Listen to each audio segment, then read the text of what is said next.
हम लोग जिस चीज़ के लिए मुंतजिर थे वो घड़ी अब आ चुकी है। चौथा, एक रोज़ा सदाए तौहीद कॉन्फ्रेंस मदरसा दारुल मुस्लिमीन ठवापाड़ा किशनगंज में इनेकाद होने जा रहा है। आइए हम जानते हैं इस मदरसा के डायरेक्टर और चेयरमैन फजीलत शेख जनाब मौलाना समीम अख्तर इस्लाही साहिब के ज़ुबानी आइए आपके सामने पेश है।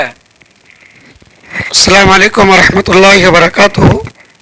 मोहतरम सामीन व सामियात, यकीनन हम सबों के लिए ये खुशी और मुसर्रत की बात है कि सरज़मीन ठवापाड़ा में चौथा एक रोज़ा सदाए तौहीद कॉन्फ्रेंस मुनाकिद होने जा रहा है, जिसमें माइनाज़ उलमाए किराम तशरीफ़ ला रहे हैं।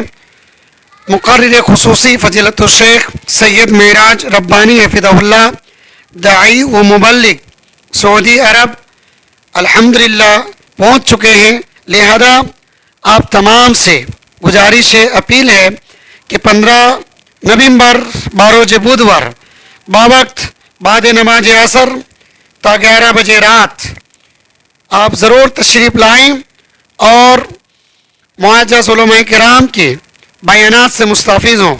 आपका दीनी भाई शमीम अख्तर इस्लाही आपके खिदमत के लिए तैयार हैं। अस्सलामु अलैकुम व रहमतुल्लाहि व बरकातुहू।